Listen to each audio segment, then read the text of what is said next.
And that may be it. Does anybody else have a concern? I will be traveling to Greece to teach with the Moody Study Abroad on Friday. So you won't see me again in person for 3 weeks from today. Next class period, the class period that would be held in a week from today on the 8th, that will be canceled. There's no class period on the 8th. On the 15th, 2 weeks from today, we will hold class period.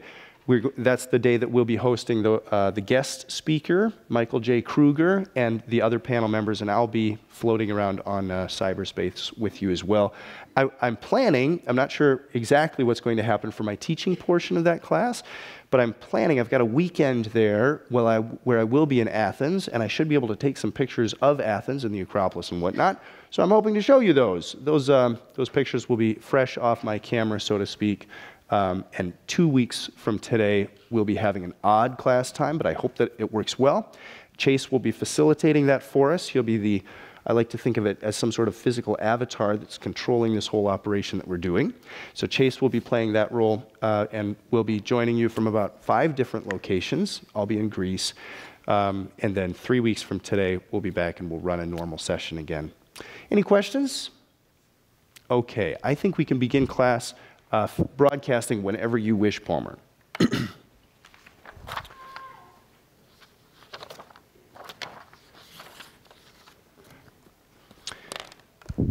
Today I would like to explore with you the contexts from which church history emerges. Where does the story of church history begin? I have a quote from you from C.S. Lewis that I'd like to use at this point when I'm asking precisely this question. C.S. Lewis spent most of his life teaching literature at Magdalen College at Oxford University. He was a teacher of literature and spent his life tracing literary history. Here's what C.S. Lewis writes about origins and telling stories from their beginning points. He says, "Indeed, it is the curse and fascination of literary history that there are no real beginnings. Take what point you will for the start of some new chapter in the mind and imaginations of man, and you will invariably sing that it is always begun a bit earlier. Or rather, it branches so imperceptibly out of something else. The only satisfactory opening for any study is the first chapter of Genesis." There's some real truth to that. Wherever we begin a story, you could always take it a couple steps back, and certainly the case is with church history as well. However, here at Moody Bible Institute, I'm confident that you've already had a couple Bible classes and you've already been tracing this story from the beginning of Genesis, so I won't do that. That would be redundant for your sakes. But church history does nonetheless begin in a rather complex environment. Today I will be speaking to you about 3 contexts for the beginnings of church history, and I'll use the language of world to describe these 3 realms. We'll talk about the Jewish world as a context for the beginning of Christianity. In what ways does the early church, in what ways is the early church indebted to Judaism when it begins? Well, in a great many ways indeed. We'll also talk about the Greek world, and we'll talk about the Roman world. These are the 3 contexts, if you will, that I'd like to begin our study of church history from. Why don't we just begin with Jesus? Well, that's a good question. In many ways, church history, I think, is legitimately the story that begins after Christ. You've heard the famous biblical scholar, I believe it was Oscar Coleman, but I forget exactly who said this, and check me on that. I'd hate to be wrong here, but I think it was Oscar Coleman who said, Jesus came proclaiming the kingdom, and when he was gone, the apostles set about building the church. There is some sort of change that takes place in Christianity from the time of Jesus when he's walking the earth and where the church, his community, picks things up. The church begins, many of us believe that the church is not just a community of those who follow Christ's example, for whom Christ is some sort of exemplary figure, but it's a community that's built on theological principles that could only be formulated clearly after his death and resurrection. That there is a kerygmatic basis, if you will. Kerygma, a word coming from the Greek word for preaching.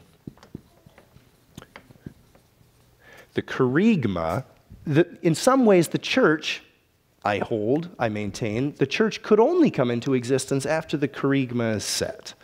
The kerygma, essentially that second article of the Apostles' Creed, that Jesus Christ was born of a virgin, that he was crucified under Pontius Pilate, dead, buried, raised again on the third day, ascended into heaven. Those are some of the core beliefs of this church community, and it's not something that could be clearly perceived in a historical way until after Jesus was, in fact, ascended back into heaven. So I think the story of Christianity does legitimately begin after the story of the person of Christ. And here in our curriculum, I'm confident that you've had plenty of study of the New Testament era per se. Let's begin our studies with the Jewish world then. And I'm going to do here a whirlwind history of the people of Israel and how it is that the people of Israel came in to be at the core of this very complex political situation between Africa, Europe, and Asia, as we would think of these land masses, or between the Babylonian Empire, the Assyrian Empire, the Egyptian Empire, the Hittite Empire, in the thick of all of these great world empires that dominated the world at this time in history. Of course, when we're looking at the land of Israel, you know well where it is. It's on the eastern seaboard of the Mediterranean Sea. And let me see if I can zoom in just a hair. The land of Israel has changed quite a bit. What we think of as the land of Israel wasn't always considered that. It was first thought to be the land of Canaan. That was the way Abraham and the people of his day conceived of this land. The resolution on my map is not great there, but you can see that we've got the Sea of Galilee up here, and we've got the Dead Sea down here. The Jordan River's connecting them. More or less, that area there from the Jordan River region, Dead Sea and Galilee, Sea of Galilee, over to the eastern seaboard. That's kind of the heart of what people have considered, what Jews have considered the land of Israel and what originally was thought to be the land of Canaan. The Romans called it Palestine, the province of Palestine. At one time it was the Roman province of Judea. The Assyrians called it the land of Omri, etc., etc. But this is basically the space that we're thinking about. Christianity owes its many of its forms of worship and its scriptures, its holy history, to the Jewish people. What does that mean? When I was very early in the study of church history myself, I was meeting up with a Jewish family that was close to my family as I was growing up. And the family was composed of medical doctors. It was a large family, all of whom siblings had become medical doctors and so on. I was speaking with one of these medical doctors who was a generation older than myself, telling him how excited I was to study church history. And he pondered and paused and said, "Church history seems to me to be a rather bleak subject." And what I didn't know at the time is that he was alluding to the anti-Semitic character of much of church history, which I've since learned about and rue. But he meant something else too. He meant why, and as the conversation unfolded, he asked me these sorts of questions. Why begin the story of church history with Christ or shortly after Christ? Why not go back to Abraham, the father of faith?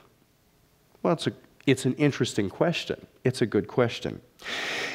The church, as the work of God in human history, isn't just the history of God's redemptive plan. It's something slightly different. It's not the totality.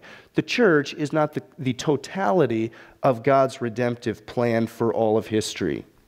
But if we compare if we look and study the roots of Judaism as they stream, the roots of Christianity as they stream back into Judaism, we're going to see all kinds of very thick connections.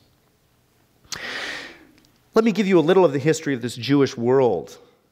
Where did this world come from, and what made up its core essence? And we'll see then how that these cultural ties and these connections flow into Christianity.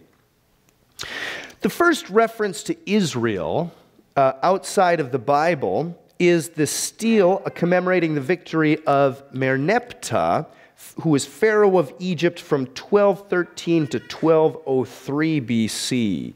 Merneptah. Pharaoh Merneptah. Pharaoh from 1213 to 1203 BC. That's a long time before the church gets going. It's a commemoration of a military campaign that was successful over this land. The early 11th century, so where does this place us in biblical history? This is well before King David, for example. This is sometime in the period of the Judges, probably. You probably remember from Old Testament class that there's a debate about the Exodus. Does it take place in the 14th century BC? Does it take place in the 12th century? Okay, we're back about that time period. Somewhere not too awfully long after Moses.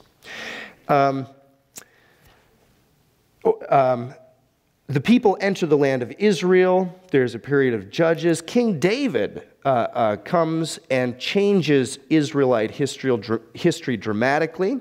He establishes Jerusalem. He takes it from the Jebusites and establishes Jerusalem as his new capital, achieving political unification of the tribes and the people of Israel. This is something. This is a pivot point in the history of Israel. And what I'm sure you remember from Old Testament class too is that David becomes the archetypical messianic figure. He is the ultimate hero for the people of the Jews, isn't he? His achievements are symbolized in this unification of the people, also in the setting of Jerusalem as a capital. And ever after David, it's not long after that, is it, before the kingdoms are divided. It's only a couple generations, and then the kingdom is already divided. And then what are the people longing for hundreds of years? For a reunited kingdom, a robust kingdom that could fully stand against its political opponents. And then the people go into exile, and what are the people still longing for? A king who would rule like David. And when Jesus shows up on the scene, what are people still longing for? A messianic figure like David who would bring political stability to this kingdom, who would bring a kingdom that would have no end. David changes Israelite history forever. After Solomon's passing, David's son, of course, the kingdom divides. We're now in the 900s BC. Rehoboam claims the northern kingdom of Israel and establishes Samaria as its capital. Jeroboam, again, this is the early 900s BC, or I should say late 900s BC, because it's about 910 BC, something like that. Solomon's dissenting civil servant, Jeroboam, successfully claims the southern kingdom and retains Jerusalem as its capital. Now, we have this period of divided kingdom that goes on for a while until what takes place? In 722 BC, what happens? Come on, scholars. Am I saying something you're too familiar with and therefore don't want to say it, or it's just a big class, or what's going on? What happens? Awesome. Thank you, sir. So we have the Assyrian captivity. The Assyrians knew this place, what we are calling the land of Israel, the kingdom of Israel, as the land of Omri. Omri was the king who fathered Ahab, infamous King Ahab, who shows up in the period of Elijah and Elisha. Tiglath-Pileser III is the king of Assyria from 745 to 727. He captures Damascus, several cities to the north of the city of Galilee in 733. So let's watch this unfold on our map. Tiglath-Pileser is coming in, and you can see he's taking Damascus there. He's working south. He's not going to want to bump up against the mega world power down here. Wow, is this map small when you look at my thumbnail? Excuse me. But the land of Egypt here, he's not coming down quite that far just yet. In 722, his predecessor Shalmaneser V, king of Assyria, captures the city of Samaria and deports the Jews back to Assyria. The Assyrian Empire had the policy of, in order to break the identity of its people, they would pull the people out and transplant them and then deport other peoples back into the land, potentially enemy peoples or peoples that would stir things up a bit. And eventually these people intermarry and so on. And it's a way of undoing the cultural and political identity that, if left to simmer, might cause revolt later. So it's a way of sort of starting over. Let's erase these old geography lines and make sure that people don't carry grudges. Intermarrying is a great way to do that. Good. So it also is a way of ensuring, this Assyrian policy is also a way of ensuring that the land would be populated and productive. Citizens would grow things. There would be income to be taxed, etc. Sennacherib, king of Assyria from 705 to 681 BC, sieges Jerusalem, comes down. So Samaria, there you can see, is in the north. Is Samaria on this map? Doesn't appear to be, but it would be over here. So Jerusalem is down here.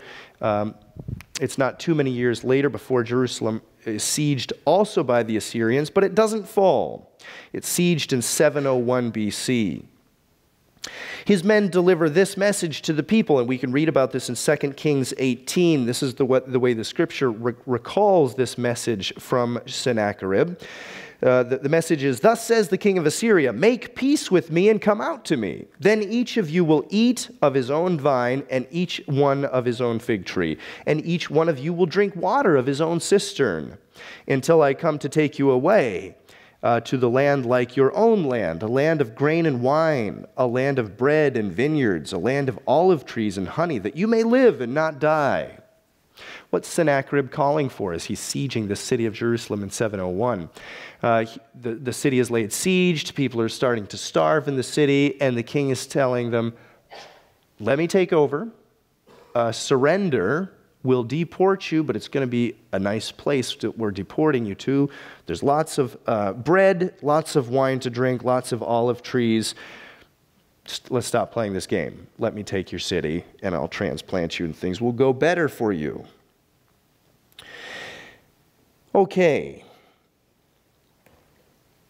Under the Assyrians, so this period of siege by the Assyrians dramatically changes the course of Israelite history, divides up the land quite significantly. The province of Samaria is settled by various foreign peoples, and the people carried with them their polytheistic religions. And in that sense, the relocation policy, or the imperial policy of Assyria, was very effective. It did undo the cultural and political identity of the people in the north of Israel.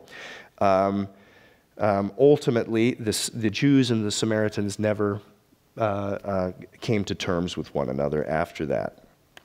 All right, the story continues, and rather rapidly. In 626, we have a Chaldean chieftain, Nabopolassar. I will ask Chase to put that up on the board for us, perhaps. Nabopolassar. He's going to ultimately be the father of Nebuchadnezzar. That's where we get that crazy name. It's the father-like son naming themselves after this. Okay, but he's a chieftain at this time, the father of Nebuchadnezzar too. He's a chieftain. He overthrows Assyrian control of the city of Babylon.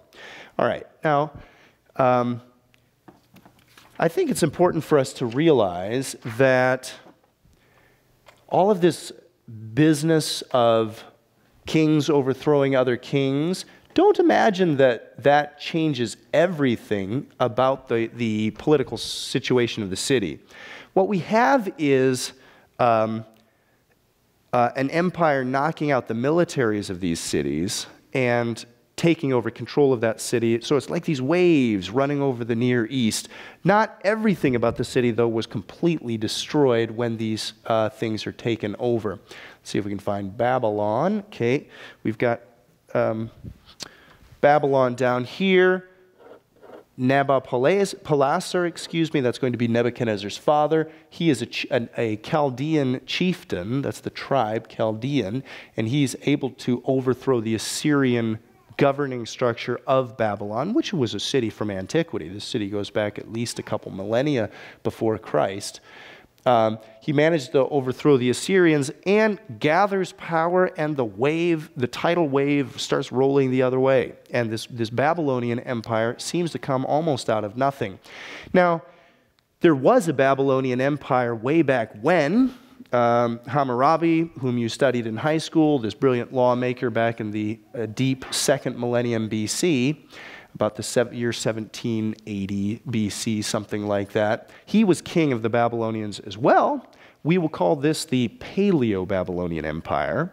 This is going to be the Neo-Babylonian Empire, and you can see that there too, referring to the, oh, look at this. We have the man's name written here. That's wonderful. Isn't that lovely? Nabopolassar, the father of Nebuchadnezzar II. Ultimately, in a very short span of time, in about 50 years, this gray area here is what the Babylonian Empire is going to become. Now, we call it the Neo-Babylonian Empire because all of this territory had been subsumed in the Assyrian Empire. But the Babylonian Empire had had a very proud past back, again, about a millennium and a quarter before this. So what's going on? How can the Babylonian Empire just disappear and reappear? What does that mean? Well, what we mean is an administrative structure that's centered at this one city called Babylon. You all see that, how that works, right? This city had been there for eons and eons, 2nd millennium BC, but it had lost its administrative apparatus. It had no longer been this imperial center. But it regained that status suddenly in the 6th century BC with Nabopolassar. Okay, the Battle of Carchemish in 605 completes the meteoric rise of this Babylonian Empire. Here's Carchemish over here in 605. Nabopolassar takes Carchemish, so he's sweeping all the way through. Now, Nineveh had been the capital of the Assyrian Empire. And the Assyrian Empire is going to dissolve because its imperial administrative structures are going to be taken over by these Babylonian guys. And so we have this huge sweep from Babylon over to Carchemish, and the Neo-Babylonian Empire comes on the scene. Well, that's not where they stop. They keep going, and they're going to come down to what we call the land of Israel, down here in just a few years later.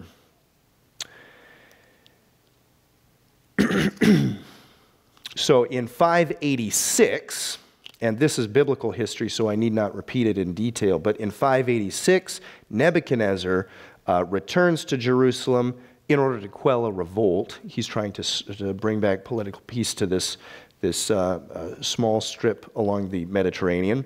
He burns the Temple of Solomon.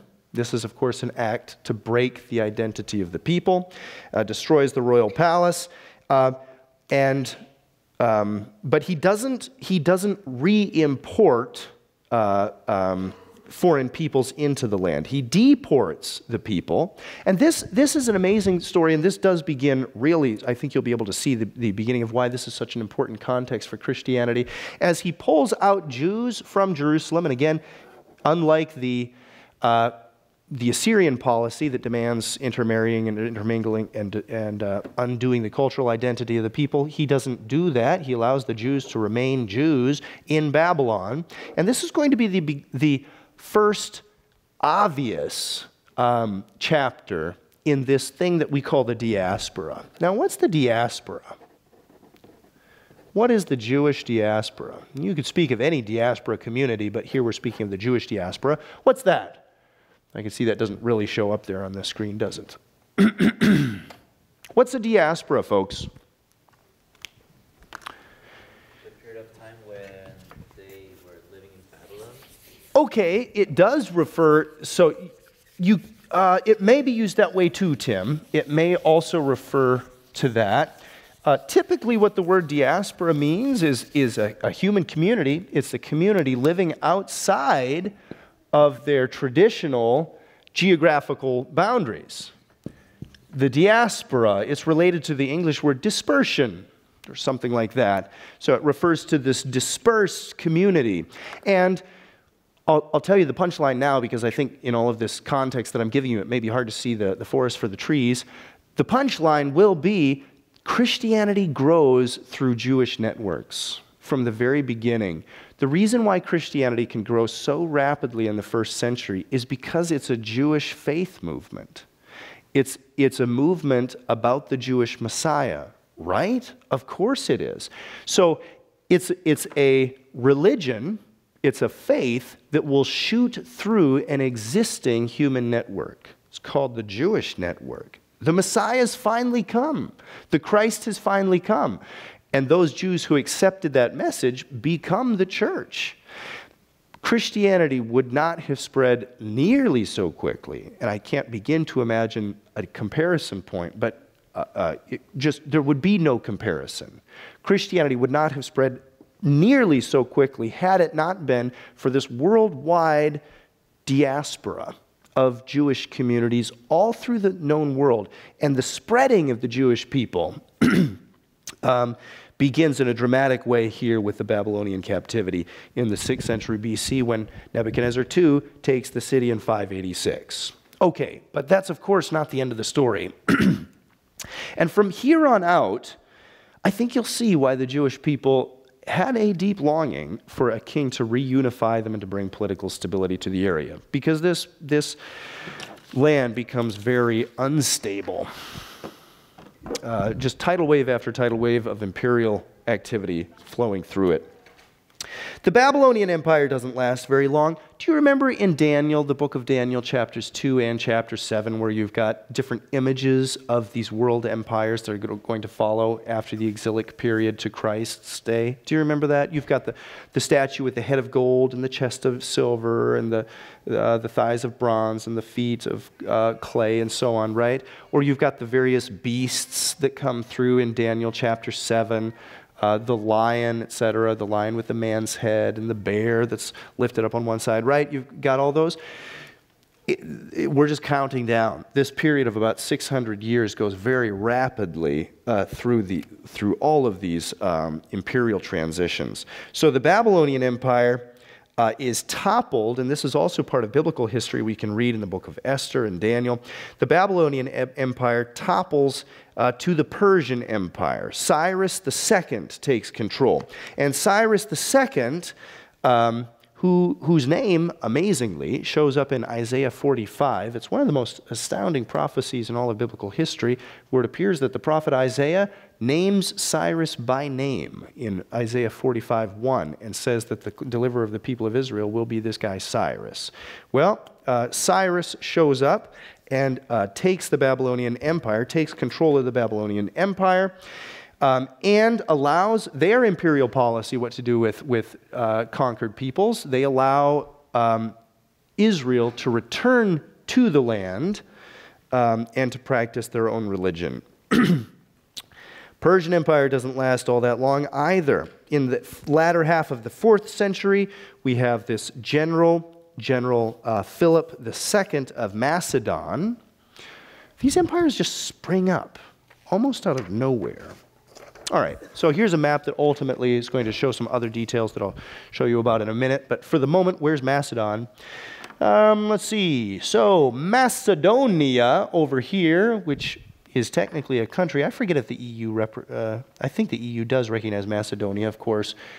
Greece is struggling, I think, with their recognition of Macedonia. But up here, Macedon is where Philip was from, and Philip is going to gather the militarily proficient people from a number of city-states here in the Greek region, and he's going to make a little empire. And his son, Alexander the Great, is going to take this little empire and conquer the world with it. In 2 generations, this thing from a few Greek city-states is going to take over the world. Do you remember the prophet Daniel's depiction of what the Greek Empire is in Daniel 7? It's this leopard with 4 heads, right? That walks on air. It's moving so quickly it doesn't even touch the ground. It just like Fred Flintstone. It just doesn't touch the ground when he runs so fast. That's exactly what's happening here with this leopard, and I think you can see why. In a matter of 2 generations, short generations, a group of homemade generals from these little city-states out in Macedonia, what we call Macedonia, northern Greece, conquer the world. That's amazing. Alexander the Great dies at only 32 years of age after conquering the world. Alexander the Great only rules for about 12 years, I think. He takes over after his father's assassination in 336 BC and sets out to conquer the Persians. Now, why did the Greeks have such a thing for conquering the Persians? We'll try to make sense of that in the time to come.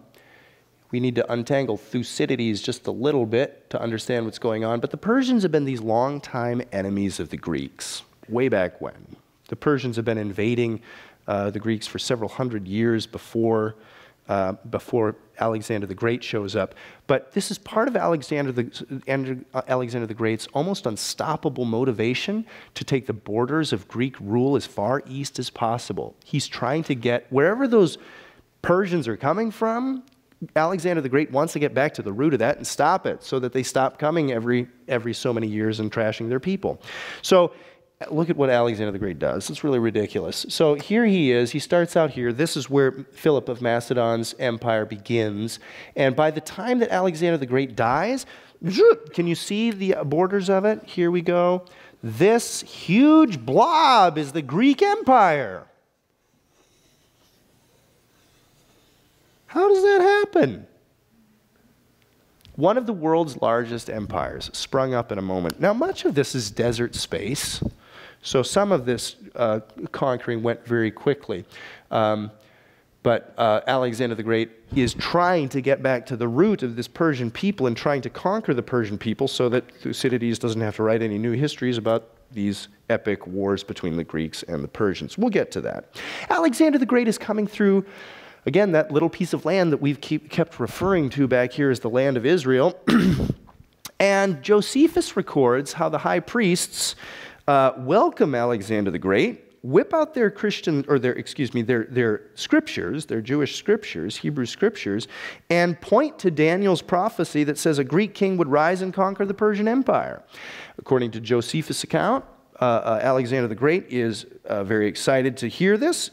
At least, I'm not sure if he believed the prophecy for its own sake, but at least it means that some high-ranking official in this community is excited about his arrival. So, and who knows? He may have believed the prophecy himself. Believes himself to be invincible if God is on his side and keeps going east. After the successful conquest of the Persian Empire, Alexander the Great dies in 323 at only 32 years of age. And what happens then? His empire is divided into 4, which this map is supposed to show, this next map that I have, but being black and white, I think I'll just rather draw the distinctions up here. You have 4 kingdoms then that come out of Alexander the Great's kingdom. You have, and by the way, I mean, I'm jumping ahead a little bit, but if you're struggling to see the forest through the trees, what does this have to do with Christianity? These empires that come and go, this Greek empire especially, leaves a permanent cultural imprint on the regions that it represents. And as Christianity spreads into those regions, there will be this permanent cultural stamp on Christianity. The culture that Christianity spreads to in these regions will be dramatically influenced by this Greek empire, much more so than the Babylonian or the Assyrian Empire. Have you ever stopped to think, and you're all Bible students, so I'm sure you have, but to stop to think, why do we have the New Testament scriptures in Greek? This was not the first language of Jesus or the apostles. Why do we have Greek as the first language of the Christian scriptures? This was the trade language, the Koine Greek, that had spread out through this broad ancient world, and Christianity, being a missionary religion, decided to put itself, or the apostles wrote in this language that would spread most easily. That's representative of this missionary impulse in Christianity from the very beginning. They didn't choose the pure language of Hebrew, in which the Old Testament revelation is given to us. They chose rather to put it in a language that would travel, and so they did. All right, but here we're looking, after Alexander the Great dies, 332, or is it 336, I think is the date that he dies, isn't it? 336, yes. So Alexander the Great dies in 336, and you have 4 kingdoms that pop up. Remember in Daniel, you have the 4 heads of the leopard. That's no doubt representing these diadachoi, these 4 generals of the Alexander the Great's empire. So up here you have the kingdom of Lysimachus and Cassander. Here down in Egypt you have the kingdom of Ptolemy, and here this very large piece that eventually did take over Persia is the kingdom of Seleucus. Now, for the next number of years, the Jewish people are going to be they're sort of in this war zone between these 2 generals' property. They're right on the border here between the kingdom of Seleucus and the kingdom of Ptolemy, and that's not going to be good news for the people of Israel. However, let's jump ahead of our story just for a moment. We're going to get different kinds of Christianity that will spring up in these places now hundreds of years later. You're going to get an Eastern form of Christianity here that speaks Syriac. We don't, okay, so let me make a confession to you. Many ancient church historians, let me start over. Church history, early church history has been dramatically influenced by classical studies. So many people who study church history rub shoulders with people teaching in classics departments, so the Greco-Roman world, Greek and Latin, which means that most ancient church historians can read Greek and Latin. Very few can read Syriac. Very, very few indeed. And the sad thing about that is then that we know comparatively very little about the Christianity that grows up in this Syriac-speaking region of the East. But it's a big deal. There are lots of churches here in the East. We just have very little access to them comparatively to the Greek and Latin Western church fathers. Down here, you're going to get Coptic Christianity. Down out of Egypt, it's going to have its own flavor. What eventually becomes known as Byzantine Christianity is going to grow up here. You do get these differences in Christianity that will be permanently stamped with this, the culture of the region, and here is probably the best point in time to see when those regions were divided up. All right. Well, we're going to skip a bit because we're getting directly into biblical history, the period where Soter and Ptolemy are fighting back and forth over this land of Israel. You're going to get the Maccabean revolt in the 2nd century BC. But Christianity owes a huge amount to the Jewish people. And not just this is where Christianity grew up. Okay, let's take you back in your imaginations to this very earliest strata of Christian history. Where is Christianity ultimately going to thrive? Well, Christianity is going to thrive in the Far East here, or I should say the Middle East. It does make it by the 7th century up to what we call the Far East. It does make it to China. Nestorian missionaries make it all the way down the Silk Road to what we call the Far East. It does, but for the first several hundred years, Christianity probably only makes it to what we would call the Middle East. It also travels well into the Greek Empire here, what later will become the Byzantine Empire. It also travels well through Roman circles. Where is the one space on earth that was so in the middle of these 3 worlds, the Jewish world, Greek world, and Roman world? It's this little province where the people of Israel happen to be, and it's out of this tiny little postage stamp-sized place on earth that Christianity is going to flow freely through these remarkably different cultural spaces.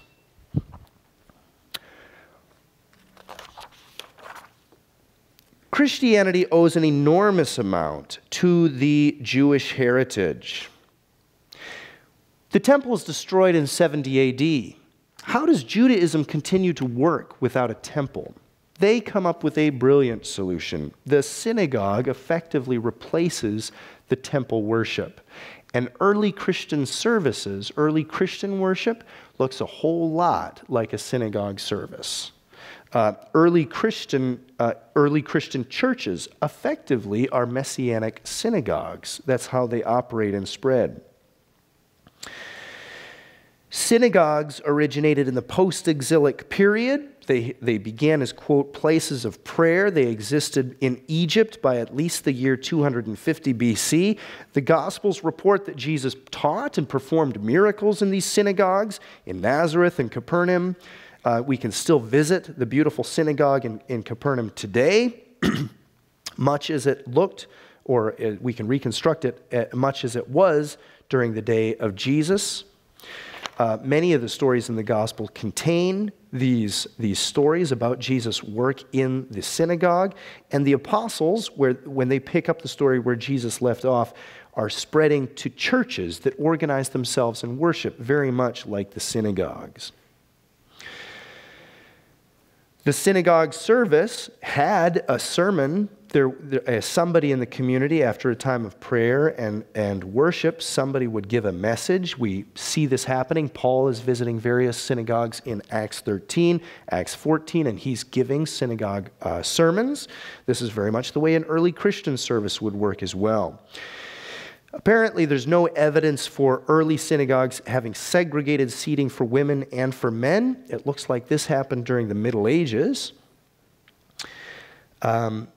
Apostates could be excommunicated from the synagogue. We read about that in the man born blind, whom Jesus heals in John 9, and who's threatened with excommunication.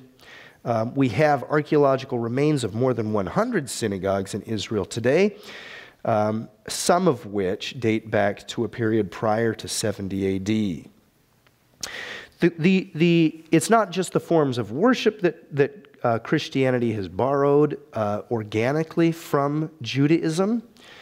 The people that made up earliest Christianity were, of course, all Jews. Jesus a Jew, the apostles were Jew. Early Christian leadership was Jewish. We can trace this when we look to Hegesippus. I'm going to throw some long names at you, but I'll give you the point in a moment. Hegesippus, a 2nd century Greek historian, whose testimony is reiterated to us by Eusebius, we'll learn these names later, gives us the names of the bishops of Jerusalem, the Christian bishops of Jerusalem. And up until the year about 135, with the Bar Kokhba revolt and then the expelling of the Jews from Jerusalem, up until about 135, almost all, in fact, I believe, all the bishops in Jerusalem were Jewish. That's going to change in the 2nd century when the Jews are expelled from Jerusalem. But early Christianity was, the leadership was all Jewish. In fact, the earliest Christian leadership in Jerusalem was even related to Jesus. Did you know that? Sure. James, the brother of Jesus, becomes a very important figure in early Christian history. What does he do? Excuse me.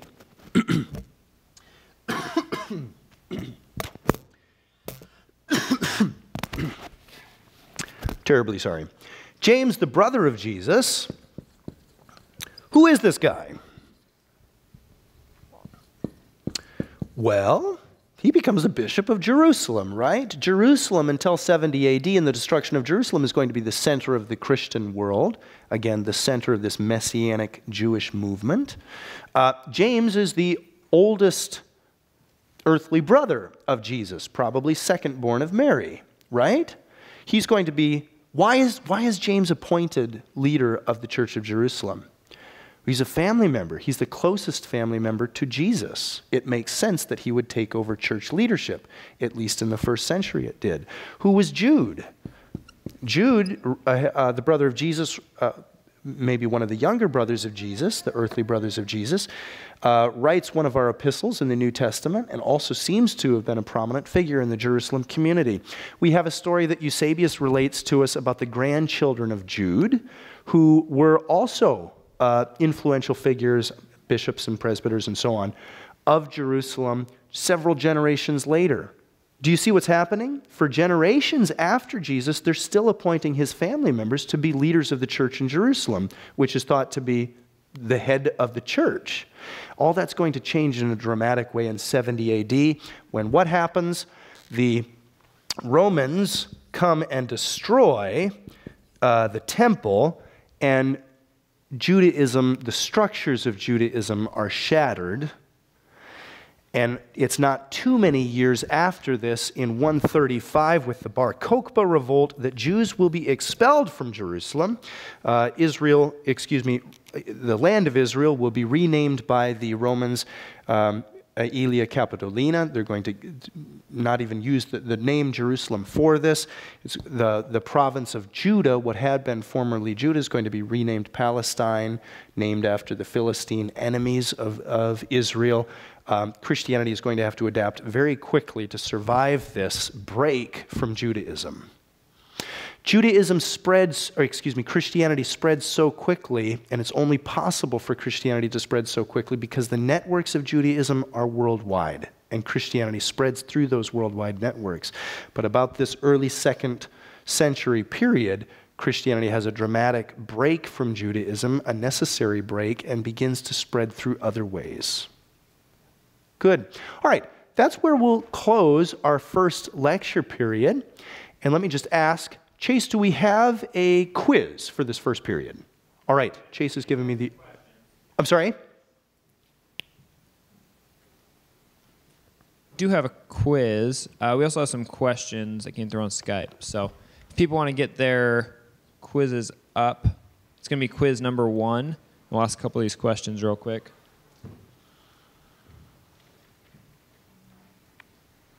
So on the screen are a few of the questions. All right, thank you so much. Lovely background, Chase. I love having a teaching team do this because some of my teaching team have visual intelligence. Here's my slide. Here's Chase's slide. Good. Skype questions. Besides the fact that Jesus hadn't lived yet, are there any other reasons why the church didn't start with Abraham? What made the time of Jesus ideal? Okay, this is a complicated question, but I'm speaking from the conviction that the church is fundamentally something different than the people of Israel. So here's probably the point where my dispensationalist convictions become most clear, and I do believe that they make a great deal of sense when trying to figure out the beginning point of church history. God has had a redemptive plan from the beginning. God created people because he loved people and intended to redeem them from before the moment that they sinned and fell into the sway of sin. God has been in the business of redeeming people actually since before creation, apparently, as the apostle will tell us. But this thing about the church is something different. It's not just the people of Israel. Now, at this early period in church history, it's very complicated to see the difference because Jesus was a Jew, the apostles were Jews, all of the early Christians were Jews, the Christianity spread through Jewish networks. So it's complicated. Where does that begin? I have a theological conviction that the Christian church begins with the apostles. So in my set of definitions, those Jews who converted or understood that Jesus was the Christ were part of the church. That's the way my theology divides this up. But I think you can see the complexity of the issue. Have you ever thought about the Apostle Paul? So we have the Apostle Paul's conversion story a couple times in the book of Acts. Shows up in Acts 9, 22, 26. Paul tells his conversion story 3 times in that book. Apparently, Paul's conversion story was very important for him. What was Paul converting from and to? All right? He was a Pharisee of the Pharisees. He believed in God. He had been taught the Hebrew Scriptures from birth. Why did this man need to convert? He thought he did. In his mind, his conversion story was from dead works to new life. What's happening? He already knew the Old Testament. He believed the Old Testament scriptures. He believed in the Old Testament God, but he didn't believe that Jesus was the Messiah. He thought Jesus was a heretic. And for the rest of Paul's life, he looks back at this moment of coming to understand that Jesus was the Messiah, as the beginning of his spiritual life. So we're following Paul in Christian tradition by thinking of conversion in this way. To be a Hebrew of the Hebrews is not to be part of the church. And so why don't we start the story of the church from the time of Abraham? Essentially, the Christian community since Paul has relied on his theological definitions and understandings of what the relationship between these two communities is. So I can't do better than cite Paul there. Could you please restate the years that Alexander the Great took over and the year he died? Okay, I'll have to look at it myself. He died in 336, and I think it was 12 years, so was it 323? But let me just verify that he took over from his father in 323. Actually, one of you verify that. I don't want to find it. So I think... Armstrong? Yes, you got it? It was BC. BC, yes, excuse me, did I say AD? You have him dying before he took over. Oh, I'm very sorry. So this is the date, these are both BC. This is the date that Alexander the Great took over from his deceased father, Philip of Macedon II, and this is when Alexander the Great died. But if somebody could check that, that'd be helpful. It's opposite. Oh. Chase, I got this Jackson song in the back of my mind about better when we're together. Okay. Used to be my Saturday morning song, making banana pancakes. Okay. Thank you, Chase. How did Christianity evolve in those 4 different empires after the death of Alexander the Great? Well,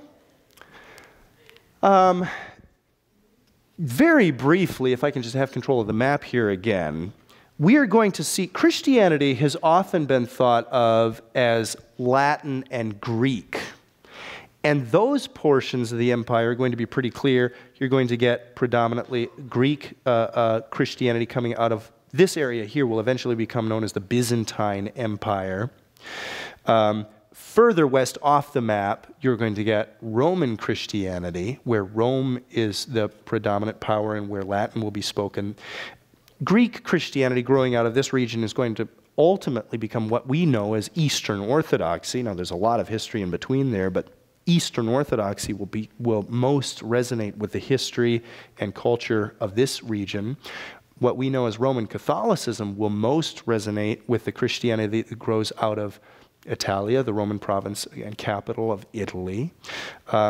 Syriac Christianity, which we know very little about comparatively, but Syriac Christianity growing out of this region here, and today known to us as the Oriental Orthodox Church. It's a much smaller community. Christianity has not been well received of late in the Middle East. It's been, since the rise of Islam, Christianity has had a pretty hard time in the Middle East. So it's, in numerical terms, very much smaller than these other parts of Christian history. But the Oriental Orthodox Church will grow out of this region and have a very different character also than these other two bodies, Eastern Orthodoxy or Roman Catholicism. Protestantism, of course, is going to show up in Western Europe. Protestantism is going to grow out of Roman Catholicism, and its primary dialogue partner will be Roman Catholicism, and that's going to happen in the 16th century. Good. Other questions, or possibly a quiz, Chase? Okay, how did Rome take over from the Greeks? All right, well, in principle, you see these in the Middle East. Here, we've seen the rise and fall of empires as one city revolts against its empire and eventually gains momentum and takes over this big swath of territory. That's the way these territories are working in the Middle East. The takeover of Rome from the Greek Empire, if you will, is going to be more gradual and is not going to be over entirely overlapping geographical regions.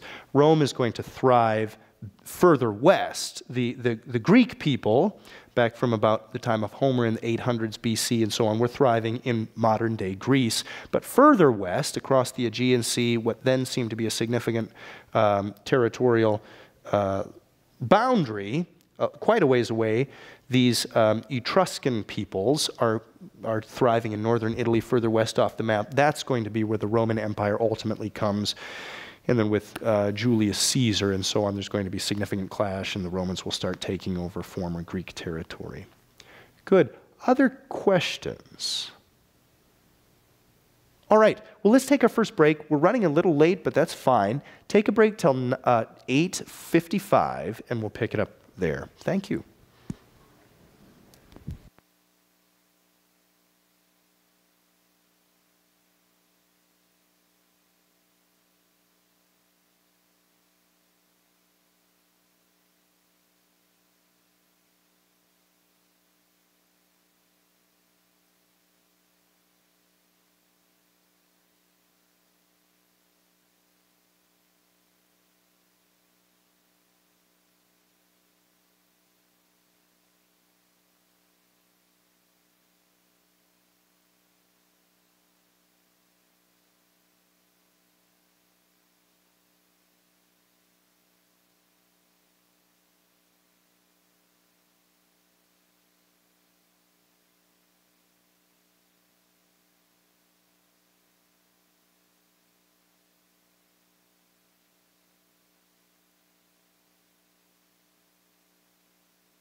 Welcome back to class, scholars. Chase, is that ink that's exploded up there? Oh, very good. I couldn't tell if that was red or black. I'm hoping it's black, but good. Like, that's ink that's gone, right? Good. Okay. If I can, so I'm going to give control over here, Chase, in just a minute, but if there's one thing that I can tell you first of an administrative concern, a number of you have asked me about how to best prepare for the exam, so let me give a tip. Here's my recommendation. What I would do when reading for the exams, that is the component of the class that's going to test your reading comprehension of the textbook, I would just give it a read. And to the side, I would have a journal where I'm jotting down all that factual information. The test questions are objective, A through E, so it's all factual stuff. So pay attention to those names and dates. It's a lot of work, I know, but do what you can. Chase, I think it's fair of us to ask this. Are there any questions written on the exam that are pulled from the timelines on the text? There are... Out of the 5 tests, there are probably 2 questions that are putting different people or different groups in order. Okay. That won't necessarily be from the timelines themselves, but they will be helpful if you have an idea of where people are. Great. So I think we've heard there, scholars, that the timelines are helpful, but you don't need to memorize them. They won't contain unique information that you wouldn't get from a good reading of the textbook. The other thing that I'd like to do, and Chase, if you could organize this deal for us, is let's make the first exam something you can take twice. The better of your 2 scores will be counted. So that's only because you don't know what you're up against, and a lot of you are quite anxious. So the first exam you can take twice. You must have, the due date will stay the same. It'll be the closing date also for the second exam, but that will allow you some freedom so you can at least test the waters. And I would advise you to study 2 or 3 hours for that first exam, take it, and then go back and you'll know how much you need to study to get the grade you really want. Great. Chase, over to you. Thank you, sir. All right, so hopefully at this point everyone should have the quiz up on Blackboard. Make sure you're doing quiz 1 and not quiz 2, or else you'll do really bad. Everyone seem to have that up? Perfect. If you don't have it up, write it down and then enter it yourself throughout, I don't know, the next few minutes. So question 1, when is Israel first mentioned outside of the Bible? On the dream stele, where Amenhotep III saw that God would kill the firstborn of Egypt, in the Dead Sea Scrolls, the Greek manuscripts of the world, on a stele recording when Merneptah.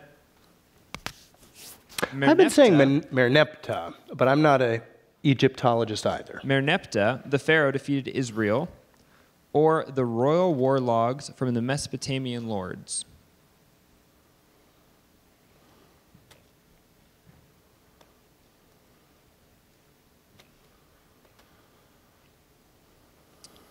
Question 2.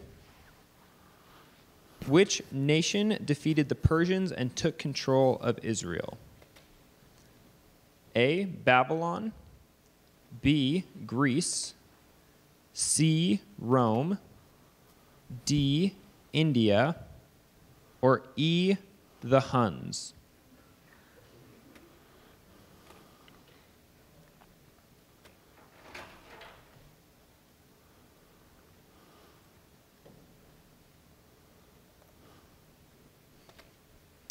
Question 3. What year did Alexander the Great die? 345 BC, 323 BC, 299 BC, 264 BC, or 179 BC?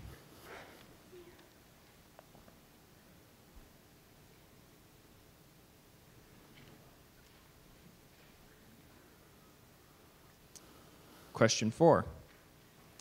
What does Kerygma? Kerygma. Thank you. Should probably learn how to say these things. What does kerygma mean?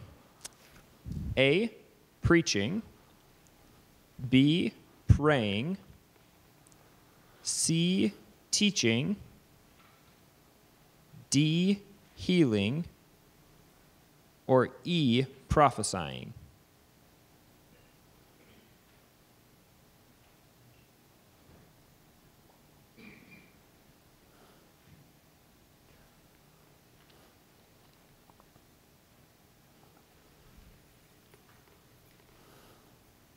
Question 5.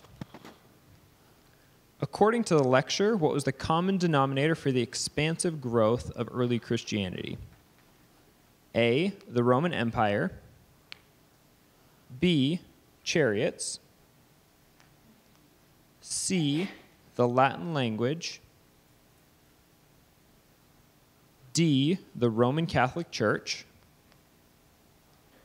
Or E, the Jewish communities?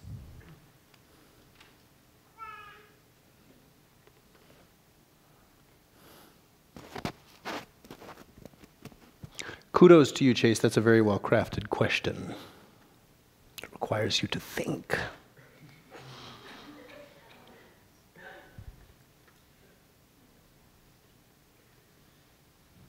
All set? Thank you, Chase. Everybody all set there with your quiz?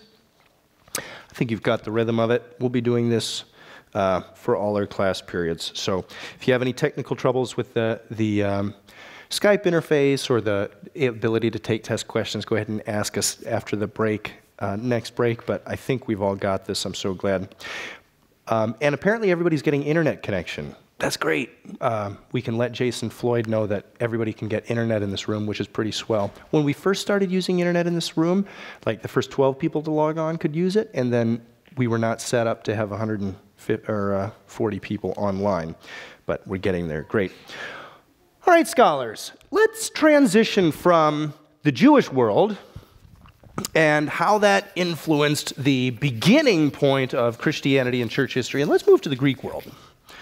Let's start talking about the Greek world. Now, the Greek world is something that's been studied not just by Christian historians for a very long time, but the Greek world, Greek and Roman civilization have been very interesting to European scholars since the beginning,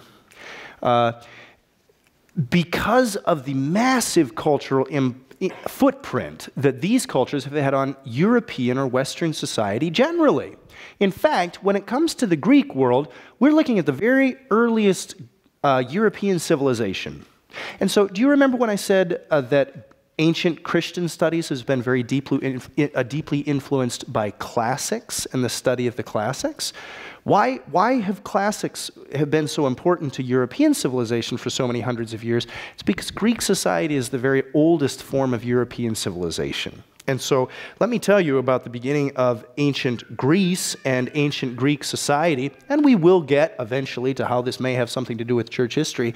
But for this moment, let's explore the Greek world for a bit and look at its context. And over the course of weeks, my hope will be that you'll be able to see, by having this foundational information, you'll be able to see how this shaped Christianity in a deep way, but it's going to be in a very broad sense and over a long period of time. But let me talk to you about the beginning of Greek society.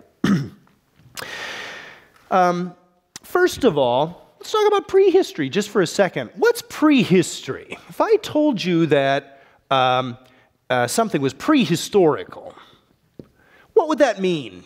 How old is something that's prehistorical? The time that encompasses all that is not written and recorded about? Exactly, Tim. When we're speaking of something that's prehistorical or something that dates to prehistory, we simply are refusing to commit to how old this might be. It's prehistorical, and as Tim correctly put his finger on this dynamic, that means that it's before writing, or it's not known exactly how old it is. It's prehistorical. Now, history begins properly with what? With written language. So history as a discipline only goes so far back. The primary tool of how to do historical research is language, text. And so That's why so many historians study a lot of different languages, because that's the primary tool to access historical knowledge. Anthropologists and archaeologists tell the story before historians get going. It's anthropologists and archaeologists who tell the story of prehistory. Where did civilization at all come from? That's between you, the archaeologists, and God. I don't know. But prehistorical things would be like Stonehenge. How old is Stonehenge? Next slide. How could we know? How could we know? Right? A bunch of monoliths stuck in the ground that must have taken Herculean efforts to put up. You know, some of the earliest structures that we have, the very oldest structures that we have, are these megalithic structures. Megalithic architecture was a big deal. What's megalithic? It means built with huge rocks.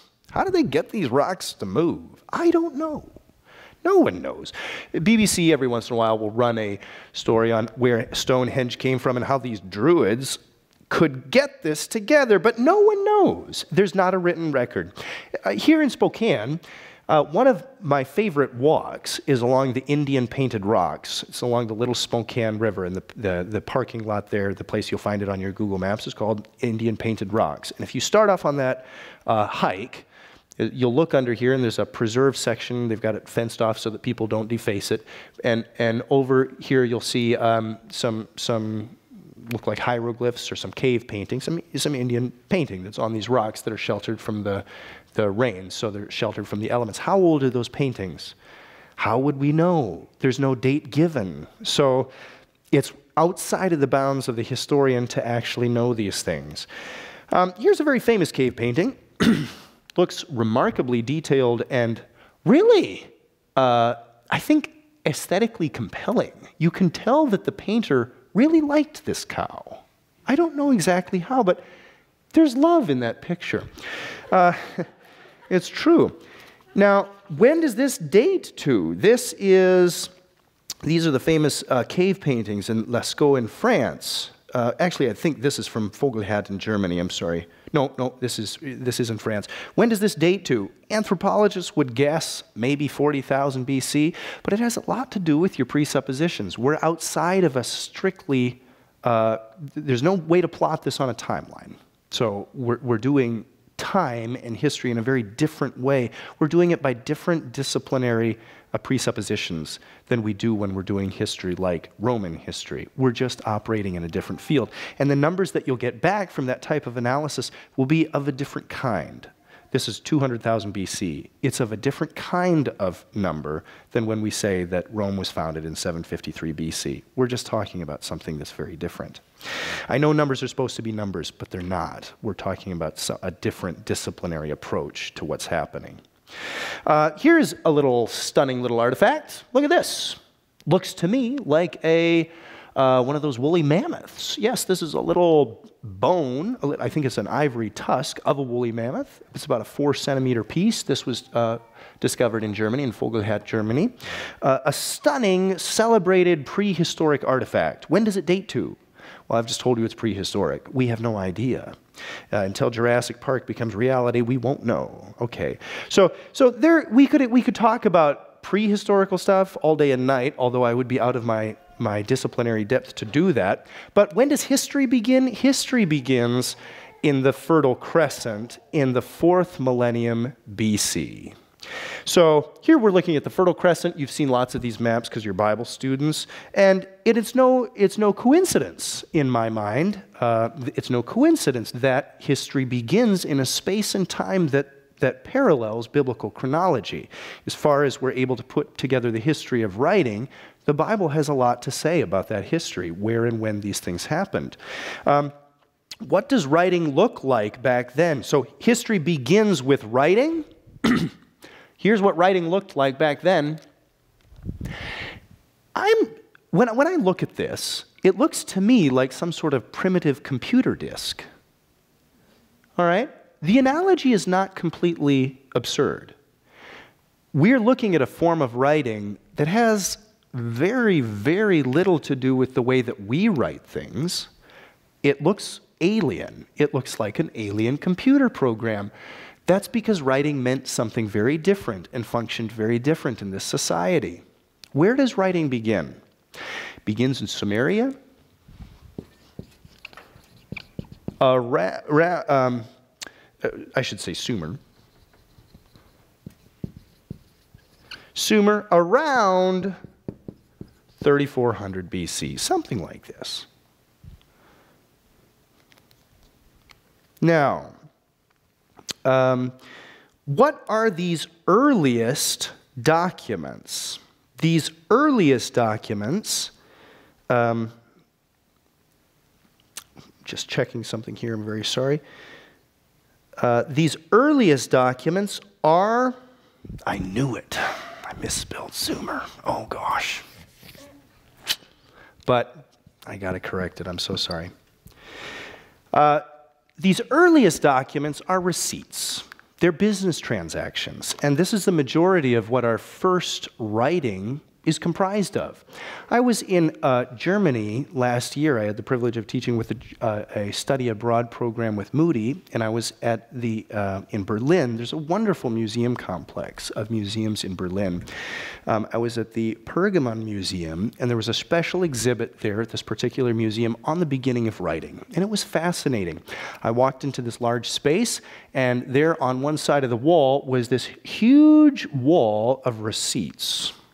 Just receipt after receipt stapled to the wall. And the statement that the museum creators were trying to get across is that's what these early cuneiform tablets are. The first writing that we have, dating to about the middle of the 4th millennium BC, coming from Sumer, that's what these are. They're receipts. They're declarations of property. Now, what are the conditions that you need for writing to emerge? Necessity is the mother of invention, is it not? So we say, all right, what are the conditions necessary for people to be motivated? What's the necessity that requires that people start writing things? You tell me the logic of it, and I'll fill in the details for you. Why do we need writing? If this is where history begins.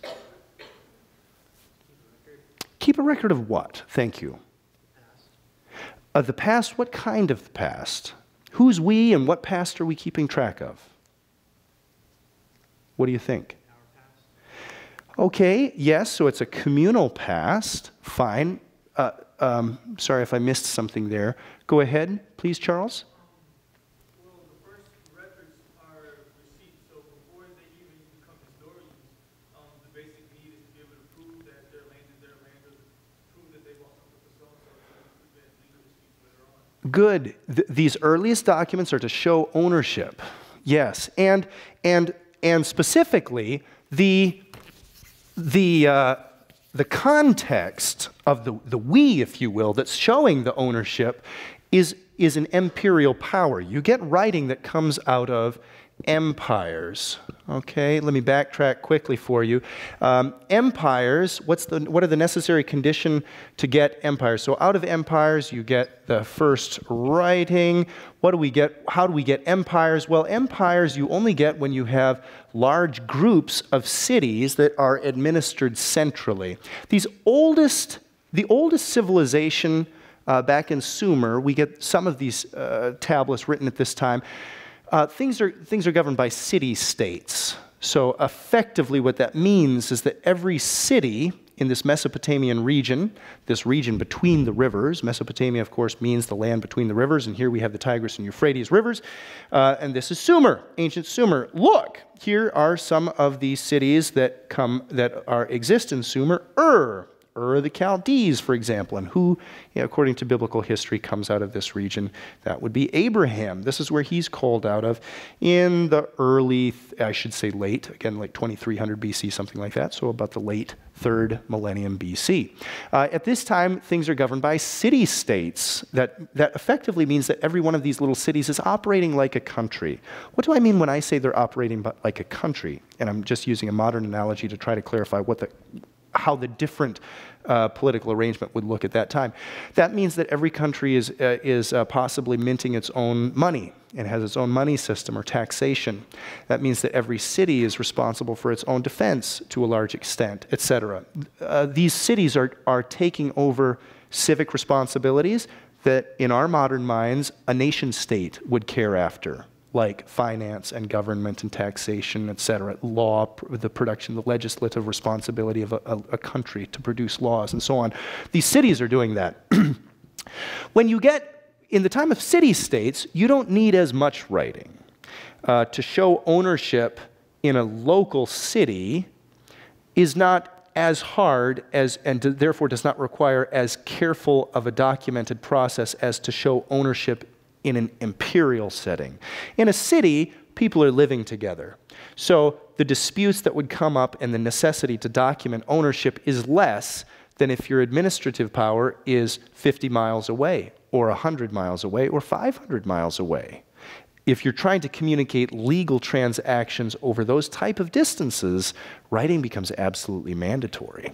Okay, but so city-states, we do get some writing during this time, but not so much. Now, what is required? What would be the necessary prerequisite for city-states to emerge? What do you need for a city to work?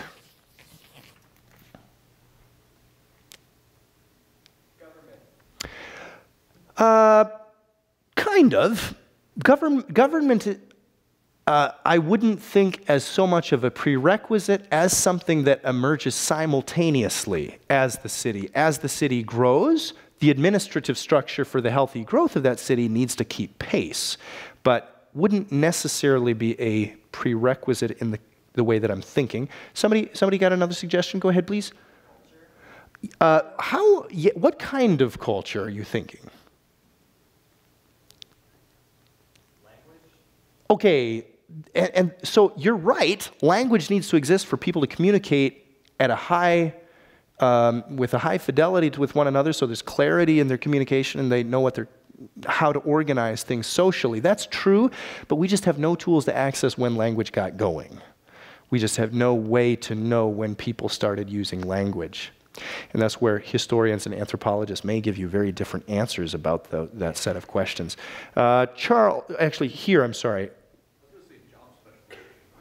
That's more or less what I'm looking for. For a city to work properly, you need agriculture to be in place. Okay, so imagine, and this is self-evident, imagine that you here in this neighborhood were responsible to grow all your food. Okay, each house, each Moody house, now needs to grow all of its food to supply its own groceries. How would that go? Not very well. I'm on a small city lot. My wife and I live on a small city lot of 1/8 of an acre, and we're able to plant a couple fruit trees, and if those fruit trees grow up, we may have hundreds of peaches in the future, who knows? But that's not going to be enough to feed our family, even if we aggressively farm that little city plot. Okay? For cities to work, by definition, you're bringing people together to live in such a tight space that they cannot grow their own food. That's by definition how a city works. I get the opportunity rarely to be in Chicago. I love the city. I used to think of myself as a city person. I lived in the Bronx for a couple years and really enjoyed that time period of my life. But I've changed. Having lived in Spokane here for a number of years, I was in Chicago recently and was experiencing genuine culture shock. Okay? I felt claustrophobic in my little apartment. It's like, I can't get out. Get out from what? This is home. I can't get out. Looking down at this little patch of green space thinking, I wonder what it would be like for my little girls to live out their existence on this grass. It's like, it's a weird thought. It would not have occurred to me except that I was going through some sort of disorienting culture shock. I was sitting in a food court, and I was going up to get my salad from, I think it was Wendy's. I like Wendy's salads. Okay, I bought it. I was realizing I am nowhere near where they grew this lettuce. And I'm imagining in my mind, they've probably by air tube shipped in this lettuce from hundreds of miles away, And then where did that cheese come from? Suddenly I started getting very suspicious of what I was eating because I was in an environment that to me felt like it very much could not sustain life. Parking lots for as far as the imagination can stretch. Where did this food come from? So now, okay, we've perfected this in modern cities. You can get millions of people to live in a space where almost no food could grow. Almost all of life's sustaining nourishment must come from somewhere else. For cities to work at all, you have to have developed agriculture. Where did agriculture come from? This takes us, by definition, into prehistory. That's why many world civilization courses in college catalogs around the country will begin with the rise of agriculture. We don't know when that began, but that's kind of where history, that's the necessary prerequisite for history to start working. The biblical picture of how this works is that agriculture starts pretty quickly. Adam and Eve are created in a garden setting, and Cain and Abel are doing agriculture and animal husbandry. So the biblical portrait takes us through that very rapidly, but makes about as much sense as anything else. Here in I'm getting to Greek civilization, I really am, but I'm running there as quickly as I can. And these other Sumerian locations, that's where the beginning of writing is. We do still have some historic monuments from this very earliest historical time period. One or two of the students here on this campus have, with their own eyes, seen this. This is the great ziggurat in still stands today. I've never seen it with my eyes. I understand it's a facade, so that the front part has been reconstructed in but that the back part has been left unreconstructed. My brother is a military man. He is a dentist with the U.S. Army, and he was being transferred from one place in Iraq to another by helicopter, and he sent me this photo that he had made of this ziggurat, which he also had seen with his own eyes. And then the helicopter starts doing maneuvers because they thought they were under threat, so the camera gets very shaky at that point.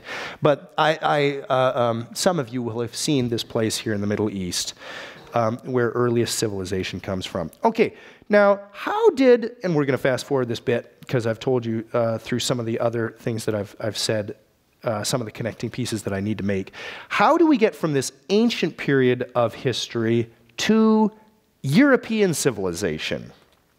How do we move from there to here? Okay, well, the story is that of the Minoan civilization. So the oldest Greek civilization that we have, and therefore the oldest European civilization that we have, is the Minoan civilization.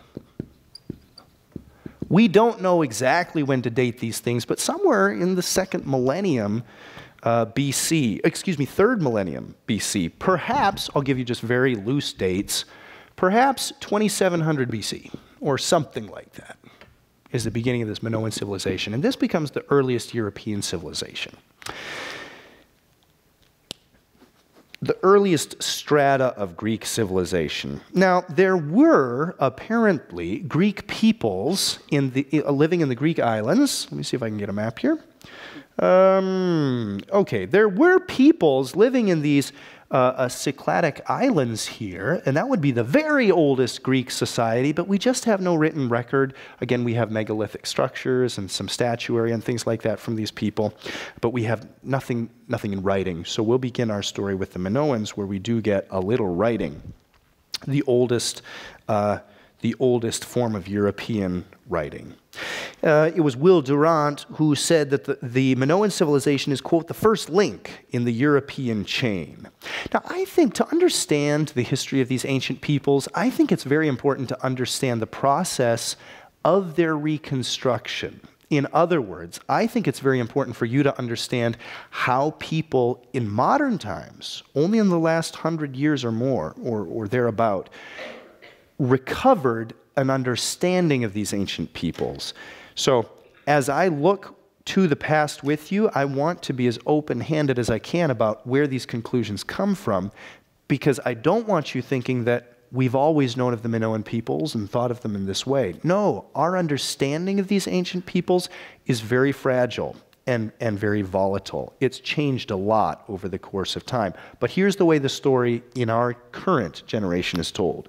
Your children will bring home from school a different story of where these European peoples came from. There'll be related stories, but they'll be slightly different. Sir Arthur Evans, who was born in 1851 and died in 1941, was the archaeologist who uncovered the palace of Knossos at Crete. Crete today is also it's the largest of the Greek islands, and it seems to be where the oldest form of writing for these Greek people came from. Knossos is there in Greek, about the center of the island, and it's a palace structure. It is it's an imperial center for this otherwise unknown people. Sir Arthur Evans discovers this civilization and its palace center, and he calls the people Minoans after their legendary king, King Minos. Who's King Minos? And was he a real guy? King Minos Minos may be a title like Pharaoh or Caesar or something like that. It may not be a personal name, it may be a title. It's interesting that many civilizations call their first king something like this. The Germanic tribes, attested by the Roman historian Tacitus, called their first figure Manus, or man.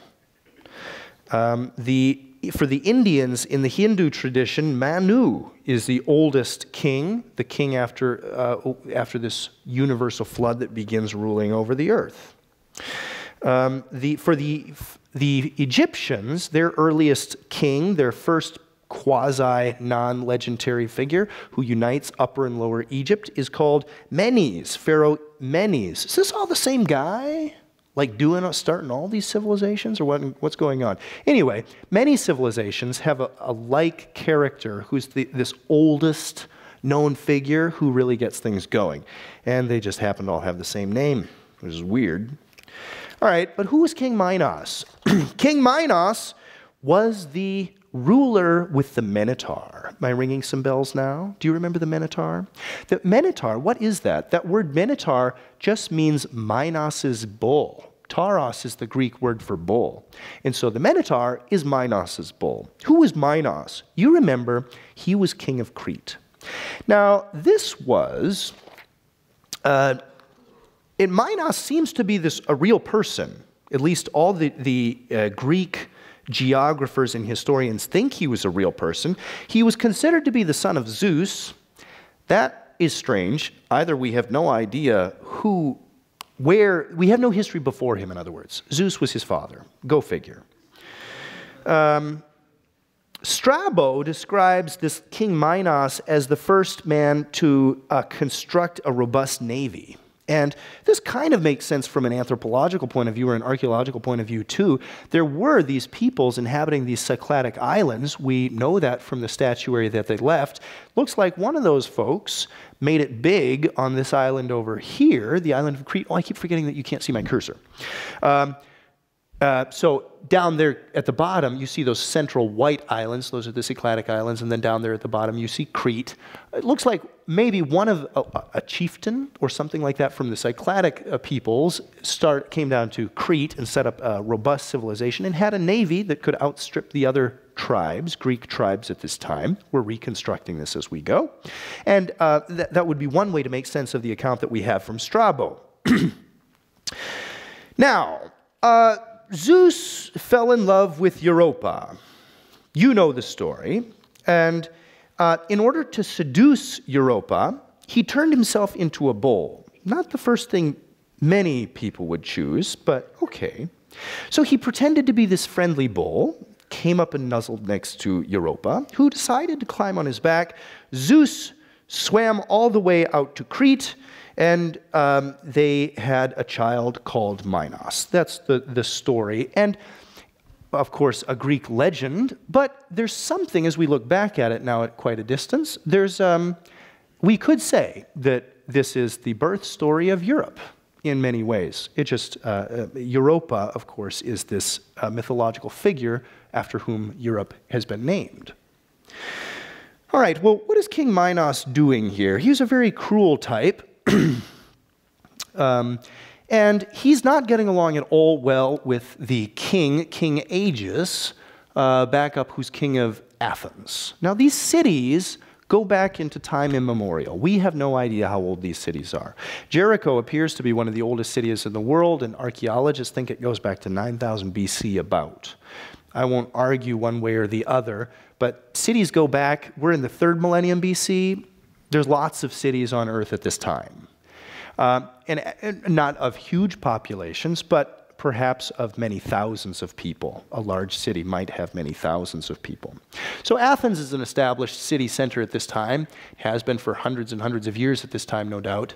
But King Aegeus and King Minos are not getting along very well. Now, King Aegeus has a son.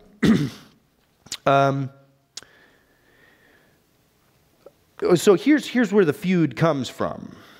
Androgeus, who's the son of Minos, has been killed by the Athenians. So Minos down in Crete has this terrible grudge against the Athenians. Every 9th year, he requires that 7 young men and 7 young women be chosen by lot or by chance and confined to this labyrinth where they're consumed by the Minotaur. What a terrible end. Theseus is the son of Aegeus, the son of this Athenian king. And he decides to go out and slay this Minotaur so that no more of his people will be taken and devoured alive in this terrifying labyrinth. He tells his father he's about to set sail. Let me see if I can find this picture. He tells his father, as he's about to set sail, that when he returns, if he survives, he will raise a black sail, a white sail, to show his father that he's survived. And otherwise, if he's died, he'll have his sailors raise a black sail. Okay?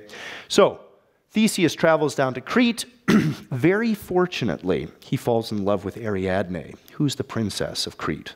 It's the daughter of King Minos. And Ariadne turns out to save this man's life. She tells him that if Theseus goes into the labyrinth, to be sure to take a ball of string, so that once he's slain the Minotaur in that terrifying pitch black darkness, if he survives that, he'll be able to find his way back through this endless labyrinth by this ball of string. Okay, so armed with a ball of string and a sword, Theseus enters fearlessly, destroys, against all odds, destroys the Minotaur, and comes out, and thanks to Ariadne's wonderful piece of advice. Now, as Theseus is sailing back to Athens, he's so exhilarated, actually the story gets complicated, and he and Ariadne have a falling out, which is why that he forgets to raise the white sail to remind his father that he survived. And King Aegeus is exactly where I've taken this picture, out by the temple at Sunion, outside of Athens, and Aegeus is looking over this exact set here, trying to see his son, and off in the distance he sees his son coming back, but his men have forgotten to raise the white sail, and they're sailing instead with a black sail. Aegeus, thinking that his son has perished, casts himself into the sea, and the Aegean Sea has been called after King Aegeus ever since. Now that's how Greek history begins. What do you think? These are the type of stories that we get at the earliest strata of Greek history. And what do we do with them? Can any of this be true? Does any of this make sense? Is there any historical value to any of this? That's a good question. Now, sir, for many years, people believed these stories to be entirely legendary, to have no historical basis whatsoever. Such is no longer the case. People read these legends now looking for some shred of historical veracity, given that many of these sites have now been recovered. For example, most stunningly, Troy was discovered. So I'll cut to the chase here. For many years, it was believed that Troy was a fictitious place. There never was a Helen of Troy. There never was a Trojan War, etc., etc. Well, Troy's been discovered. I've toured it myself. So something happened. Okay, let's rewind a little bit of the story here. How much of this bit about King Minos was completely made up, and how much of it actually makes some sense given the archaeological record? Well, we do know that these people that Sir Arthur Evans calls the Minoans after King Minos, they did have something for bulls. Okay?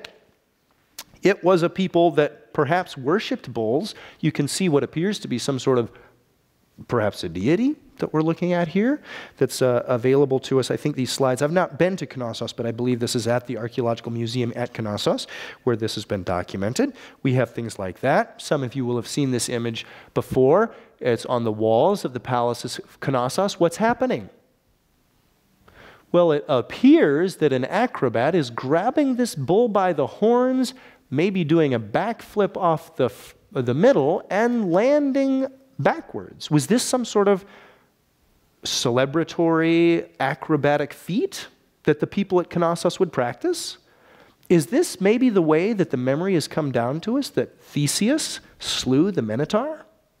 Is this what it means to slay the Minotaur, to achieve something like this? Who knows?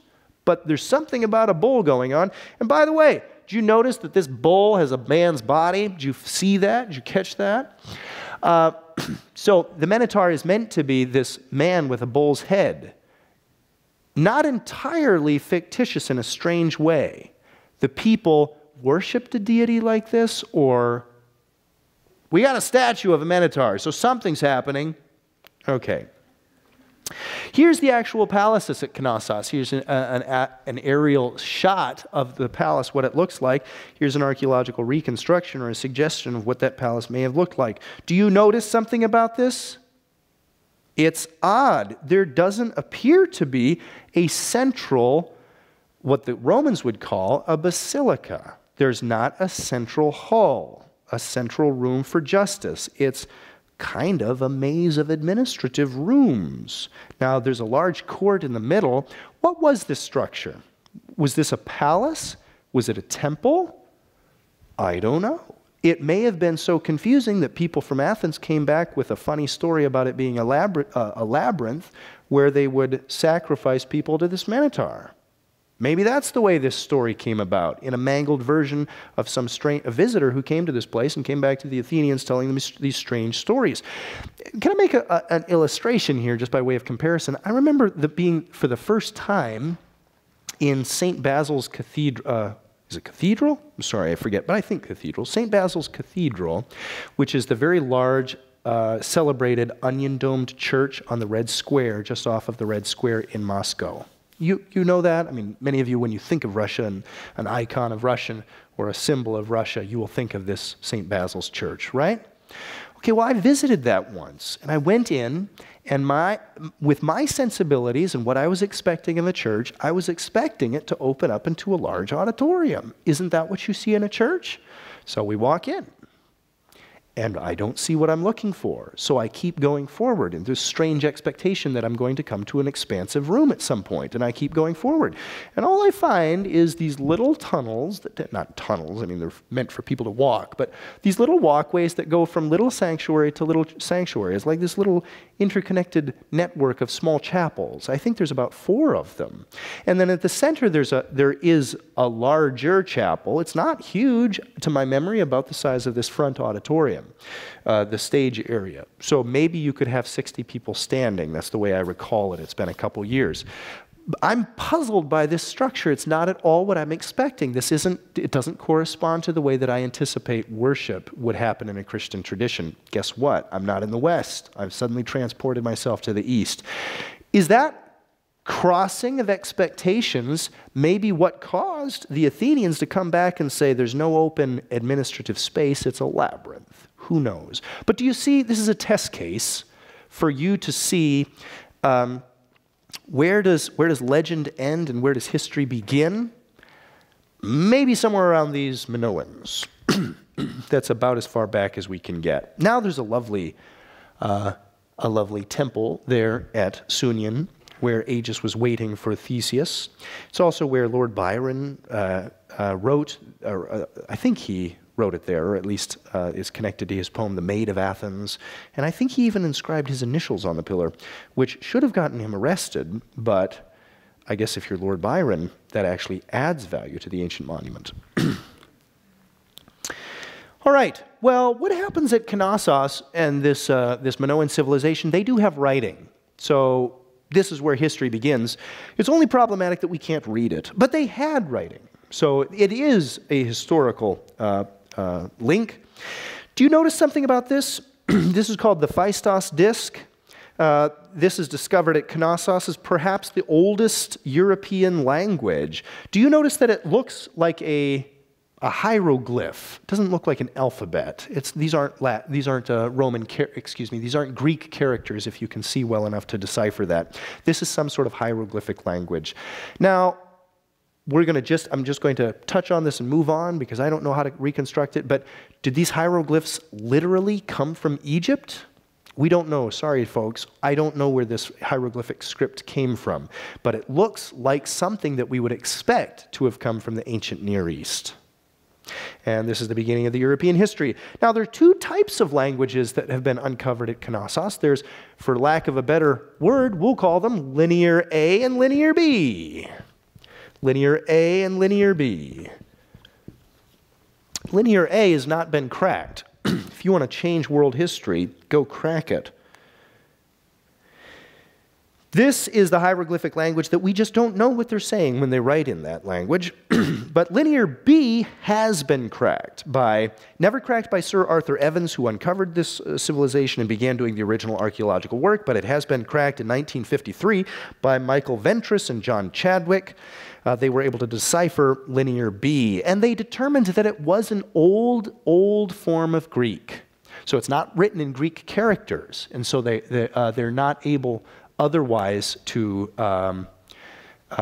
they didn't recognize it at first as Greek, but they were able to crack the syllables and determine that this is an ancient form of what we know as Greek.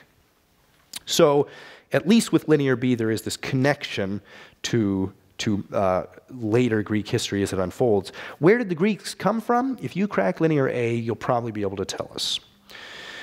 Okay, good. So, so much for the Minoans. Any questions at this time? Any questions? Go ahead, please. That was Michael Ventris, Ventris, and John Chadwick. Good. This will be a short class period, but let's go ahead and take a break. It is 9:45, and so it is even a little over the time that I should release you for our second break. But let me ask quickly, Chase, do you have any questions for the students at this time, or questions for me from the students? Yeah, there's a couple of them real quick. How do we get the dates for all of these events? And then does young Earth versus old Earth make a difference in that dating? Good. No, thank you so much for that question. I appreciate the sensitivity. I can only give you my personal opinion. I think that the dating of anything back before... Okay, so the way dating works, the way you verify dating is by getting a secondary set of dates, overlapping that set of dates, and then seeing if you can get a synchronized chronology. To do chronology properly, you have to have at least 2 or more strands of evidence to work with. When we're talking about when the Minoans came about, there's no secondary set of dates. What empire can we connect this to? The Egyptians have a pretty good chronology. Egyptians have a good chronology going back into the third millennium BC, I believe. That's about as far as we can get a good chronology with Egyptology, as far as I know. And that the Egyptians have the advantage of having a very dry climate where their writings are preserved. It's a very powerful society that had a tremendous surplus. That Nile keeps giving corn to these people, and so they keep having the energy and civil robustness to make records. It's a strong, thriving society for a very long time. Egyptian chronology is wonderful for that reason. When we're this far flung from the Near East in the 3rd millennium BC, it's really patchy. We could be hundreds of years wrong one way or the other. Yeah. So I see this as very subjective at this point. I start getting comfortable with dates Personally, with what I do, I start getting comfortable with dates about the 3rd century AD. That's when it seems to be a very clear line of evidence for what the types of information that I deal with. I think, though, about 1000 BC is where you can start to get pretty precise with dates. That's when you start to get at least 2 or more written records of many of these events. A young Earth or an old Earth doesn't really make a difference in this debate. The types of evidence that take us back before the 4th millennium BC are archaeological, and therefore, again, is going to be done by a different type of disciplinary standards. So as far as I'm concerned, the young Earth versus old Earth debate really doesn't make any difference with these types of dates. History begins in the 4th millennium BC. Good. Okay. I hope that was helpful. What was the timeline between Athens, Knossos, and Minos? So Minos is the king of Knossos. What's the relative time frame? When was the palace at Knossos thriving, and when was Athens thriving? We don't know when either of those civilizations were founded.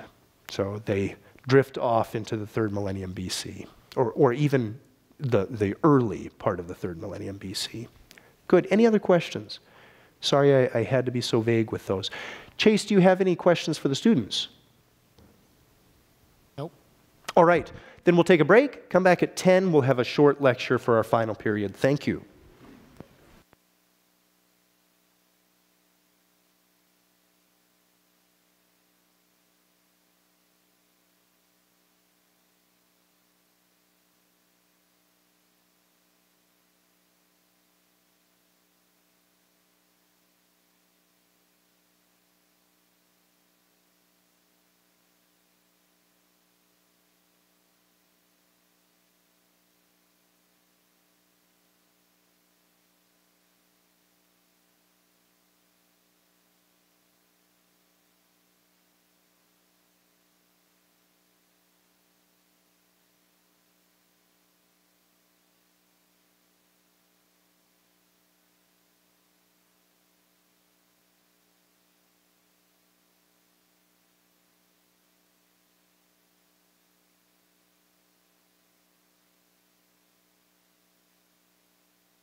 All right, scholars. I'm very, very glad to hear that you're getting along well with one another and can find these break times useful as networking periods too. All right, after the Minoan civilization, what comes next in Greek history? It would be the Mycenaean, or actually Mycenaean civilization. I think the more erudite way to say it is the Mycenaean civilization.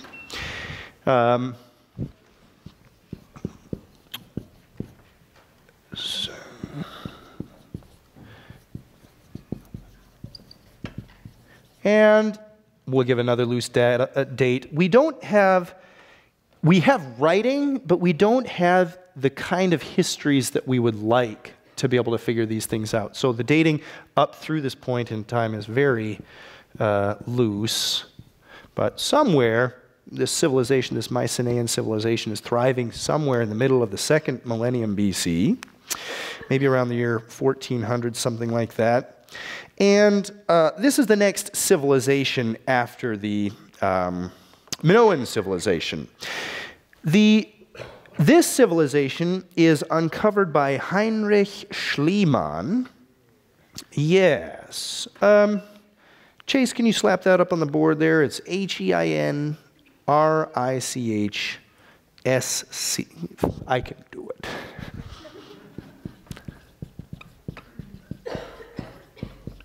Schliemann. I think there's 2 N's at the end. Let me check that. Yes. Born in 1822 and died in 1890. This man changed our way of viewing ancient European civilization. He was a German man, as you can see from his name, and an amateur archaeologist. Didn't start out as a professional archaeologist, but a wealthy businessman who got into archaeology. And his probably greatest discovery is that he found Troy. He discovered Troy. We have these ancient Greek epics, right? The Homeric epics, the Iliad, the Odyssey. These are the earliest stories that we have of European history. They date to about the 800 BC, so a long, long time after the Minoan and the Mycenaean civilization. The Homeric epics date to about 800 BC, and it's at that point in time that we get a clear timeline of events taking place in Greek civilization. And one of the great events that stands in the background of these Homeric epics is the Trojan War. Well, for a very long time, educated Europeans didn't believe that Troy was a real place or that any of these Homeric epics had anything to do with history at all. And Heinrich Schliemann proved them all wrong. He discovered Troy, and that changed people's minds a little bit about the way European history should be reconstructed. But he also discovered, here's the picture of the man himself, he also discovered Mycenae, Mycenae, a city not far from Corinth, I think about 20 miles from Corinth, and uncovered this ancient city which was known from these Homeric epics but had not been discovered. And he found it. And you can visit it today, or you can visit it on Google Maps as well. There's a pretty good reconstruction on Google Earth. Actually, Chase, are you free? Can you follow us on Google Earth? Is that a reasonable request? All right. Thank you, sir. So I'll show you some pictures from Mycenae, but if you could actually open up and show us where we are on the Penelopes, that would be wonderful. This image that we're about to look at here, this is of the famous Lion Gate, which is the entryway to the ancient city of Mycenae. You can see that up top, that triangular structure there is a single stone in which 2 lions are carved, and it is enormous. Do you remember me saying in last period that some of the earliest structures and earliest architecture that we have is megalithic? Megalithic meaning huge stone. This is a great example of megalithic architecture. I don't have the exact dimensions, but you see across that those two opening pillars in the wall there that frames the doorway, you have a single stone there across the top. I think that's about 15 feet wide, and I think about 4 feet high. It's enormous. It's really very difficult to imagine how they could move that stuff. Over here to the side, if we're standing there in the picture looking to the right, some of these stones are about as tall as I am. Homer, who apparently visited this city, couldn't believe that people built it. He said the Cyclopses did it. That was his theory. Because he couldn't imagine people moving these stones either. Cyclops built this wall. It's still called the Wall of Cyclops there because it's built of these really enormous stones. Now, people worked with stone all day long, so they were able to do some pretty amazing things with stone that we would really struggle to do today. We work with other things like silicon and things like that. We do some pretty amazing stuff with other materials, but we don't do so much with stone anymore. I remember standing on top of the cathedral in Milan, which is the third largest cathedral in the world. It's about 18 stories tall, and it's built of stone. There are no girders in that. There's no steel frame structure. It's an 18-story building built of rock. Somehow they can do it, but our society doesn't do much with rock, and so we also find these feats really amazing. But the fact, too, that Homer didn't know how in the world they could construct this building tells us that it's a really old building. This is a very old. Now, this was one of the amazing discoveries that Heinrich Schliemann found. It is a funerary mask. It's called the Mask of Agamemnon. Agamemnon was the legendary king of Mycenae. Who knows whether it actually belonged to a king Agamemnon? That's beside the point as far as we moderns are concerned. But it was a funerary mask of one of the kings of Mycenae. And some of the famous kings, the famous king in Homer's story is King Agamemnon. You can go today to the Greek National Museum in Athens and look at these artifacts and these other artifacts, this artifact here, the funerary mask, and others that have been taken from Mycenae.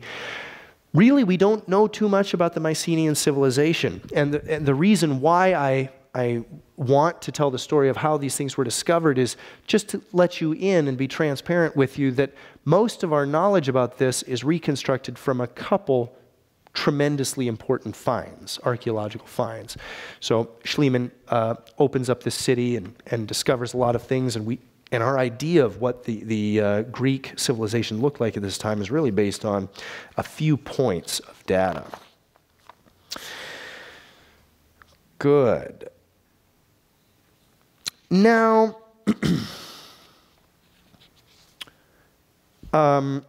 these people, the Mycenaean people, did not depend, it was a truculent people. They didn't depend on trade so much. It appears that the Minoan civilization was a trading civilization. The Mycenaeans became wealthy through powerful military feats. It was a warlike civilization, and that's how they established their empire. The writing that they do leave to us isn't necessarily the type of writing that we would like to find. It has much more to do with isolated events. We don't have a history of this time, but such is the information that we do have. Now, oh, good. Good. Chase, I'm really going to test out our system here if we can and see if we can do this. Can you look to try to find the shipwreck at Antikythera? Can you pull that up for us? I'm not even sure if I have a spelling of it, but it's the shipwreck at Antikythera. See if you can find that for us and show us where that is on the map. That would be wonderful. I'm sorry that I'm asking you to do some of this digging on the fly. If Chase can find this shipwreck for us, I'll refer to that in a moment or two. How interconnected was the world at this time in the 2nd millennium BC? There is a very famous shipwreck, not the one that I've asked Chase to perhaps find for us, but the Uluburun shipwreck the Uluburun shipwreck, dating back to sometime around 1400 BC as well. This is one of the earliest shipwrecks that has been discovered. It was discovered initially in 1982 off the coast of Turkey. The excavation was complete in 1994, and it tells us a lot about what the Mediterranean world was doing at this time. The brilliant thing about this shipwreck is that it was its cargo was almost completely recovered, and so we can see what material goods are being transferred around the region of Turkey, modern-day Turkey at this time. What was on this Uluburun ship when it went down? Well, 10 tons of copper ingots from the mines in Cyprus. So we have goods from Cyprus headed over to Greece. There were also goods like elephant and hippopotamus ivory. That seems to show contact with Africa, and probably Africa south of Egypt. There were goods, ostrich eggs, gold and silver jewelry, a gold trinket with the name Nefertiti on it, of course the famous pharaoh, the Egyptian pharaoh's wife, Queen Nefertiti. So in this single shipwreck, we have a whole host of items taken from all kinds of places at this place. Chase, I'm not sure if this is going to work. Were you able to find the Antikythera shipwreck? No. Sorry to keep working with you, Chase. Can you look up the Antikythera device and show us that? I'm sorry that I didn't. I'm working with an alternate set of slides, which is why I unfortunately don't have that preloaded and ready to go, but I would like to comment on that if I could. See if you can find the Antikythera device, and I'll describe it. Perhaps we'll get to see this in just a moment. Another famous shipwreck that I'd like to tell you about was discovered in these Greek islands. This shipwreck doesn't date back to that early of a period. I believe it's about 900 BC, I think. No, actually, it is second millennium BC. But the Antikythera device was a very strange thing that was uncovered in this shipwreck. Okay, just to speak to the amazing societies that were even during this very early period of time. Out of this shipwreck that was discovered, I think originally in the 60s, there was a sponge diver that went down to the seafloor, and he was looking around for sponges and came back terrified. And the crew that he was working with, so the story goes, thought that he had experienced the oxygen pressure changing so quickly, thought that he had gotten some sort of lung disease and had gone mad or something like that. But he came back saying that he had seen all these bodies on the seafloor. So that's very strange. We're just looking for sponges. What's happened? Well, they sent down another team, and they discovered that there was a shipwreck there, and they saw all this statuary and things. So that's what had appeared to be this area of all these bodies. Well, thank you so much, Chase. I really appreciate it. They bring back all of these goods from this shipwreck, and they bring back this little device here. Now, the world didn't think too much of it until relatively recently, just a handful of years ago. Thank you so much. When they were doing X-ray studies of this device and realized that it was kind of a computer. You're going to think I'm crazy. But it was a series of, I believe, 27 gears that operate together that when turned, and they did a mathematical model of it and then tried to figure out what in the world these gears would represent. When you do a mathematical model of it, it shows you where the planets are in different places. You turn the crank and it will show relative position of the planets. It's pretty crazy. It's able to do, and that's why I liken it to a computer, it's able to do a very complex calculation physically. It's able to physically model that calculation that would require a computer in our day to do. Now, what's amazing about this, and can you pull up a date for the Antikythera device as well? Chase, I appreciate that. I'm sorry I don't have that at the tip of my tongue. There you can see an X-ray image of the device there as well. The most complicated gear device that we had known about until this time was an odometer of sorts that you could attach to a Roman chariot. You would attach it to a Roman chariot, and every mile or two, I forget the precise numeration, it would drop a marble from one box down to another box, and then you get outside of your chariot, walk around to the back, and you can see how many marbles have dropped into this lower box, and you can figure out how many miles you've gone. Now, that was the most complicated gear device that we had known about previous to this time. And Chase, do you have a rough date for this Antikythera device? Okay, so it's much later than I thought, but still a 2nd century BC device. Does that speak to the complexity of some of these ancient civilizations? We assume them, I think wrongly, to be benighted societies where probably everybody looks like the medieval people in Monty Python sketches or something like that. Not so. These are very complicated and very sophisticated societies. Now, after this Mycenaean civilization, we're going to get to classical civilization and Homer, but before that time, something very strange happens. We have a thing called the Greek Dark Ages, or just the ancient Dark Ages. Now, many of you will know the terminology of Dark Ages as referring to the medieval period, the period in the middle of the late 1st and early 2nd millennium AD. What are these Greek Dark Ages? Okay. The Greek Dark Ages take place sometime after about 1200 BC and extend to somewhere around, forgive me for continuing to use very rough numbers, and continue to around 800 BC. Why do we call this the Dark Ages? Well, because the historical record folds up and goes away, and we have very little historical record during this period. Now, this is strange. What happens? There's a widespread collapse of civilization. Major cities across the Mediterranean, all the way from Troy, famous in Greek ancient memory, all the way to Gaza, are razed. There's burn in the archaeological record. Various civilizations come under attack. We have the Hittite Empire coming under attack. You know, this map that I have over here isn't the most useful, but it will do if I could have control of the document camera again. The Hittite Empire, actually this map will do us better here. The Hittite Empire is what occupies modern-day Turkey. So here you can see the Greek Isles over here.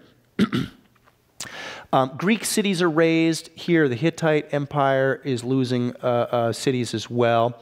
Across through the Levant period, portion of the land, we're getting cities destroyed. Egypt is able to withstand. It doesn't fall during this period of time.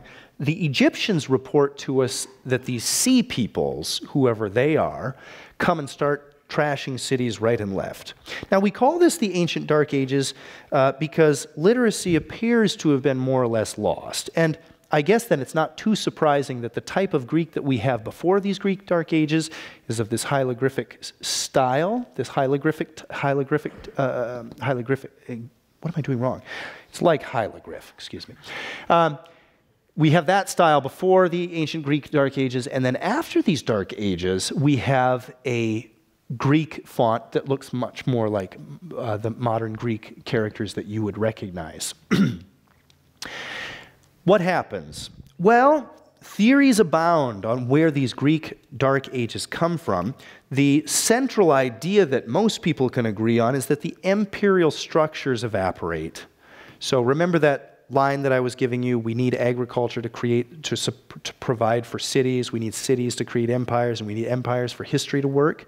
Looks like that chain is broken. It looks like the empires start unraveling. There's massive war that's going on, and so our written record is thrown into chaos as well. And we don't have much of a written record through this time period. The Egyptians who don't fall report to us that it's the sea people who's out wreaking havoc for everyone. Who are these sea peoples? We just don't know, but I'll give you some shorthand to give a guess. The sea peoples may be the Philistines. It may be the same folks who were giving the Israelites such trouble. Amos 9:7 tells us that God brings the Philistines from Caphtor. The Caphtor is believed to be Crete. There may be some sort of connection there. We do find Philistine civilization in the Levant producing Mycenaean pottery. That's very interesting. It would seem that a group of Mycenaean Greeks perhaps migrated east and started ransacking Palestine, Anatolia, and Egypt. We're not exactly sure why. That's one theory. My favorite theory, though, the theory that I prefer, is that and Strabo has this documented for us, so I'm really following ancient Greek historians. I believe it's also Herodotus who tells this story as well. There seems to have been some terrible famine up here in Anatolia, and one of the kings tells his people, all right, we haven't had food for decades. We're going to start creating ships and going looking for other places to go settle. And so the Hittite people up here, it appears that large numbers of them, because of a tremendous famine that is remembered in Greek historiography, set out. There's no food here, so they leave Anatolia, then an enormous empire, and start going to different places. And that harmonizes pretty well with what we understand of the record of these, quote, sea peoples arriving. The sea peoples, unlike Vikings, were not just warriors going out for booty. That's not what they were doing. The sea peoples are arriving with whole family units. There's children in the mix. They're bringing their wives. They're settlers. They're trying to resettle. And they're also warlike people. They're going to fight. They can't speak the language of the places that they're going, so they're going to fight to try to make a new go at civilization. But my preferred theory here is that this is that the Greek historians do have this right, and that it's Hittites who are relocating by ship because of this tremendous decade-long famine up in modern-day Turkey. All right. Do we have any questions by Skype? I'd like to address those now if we could. Are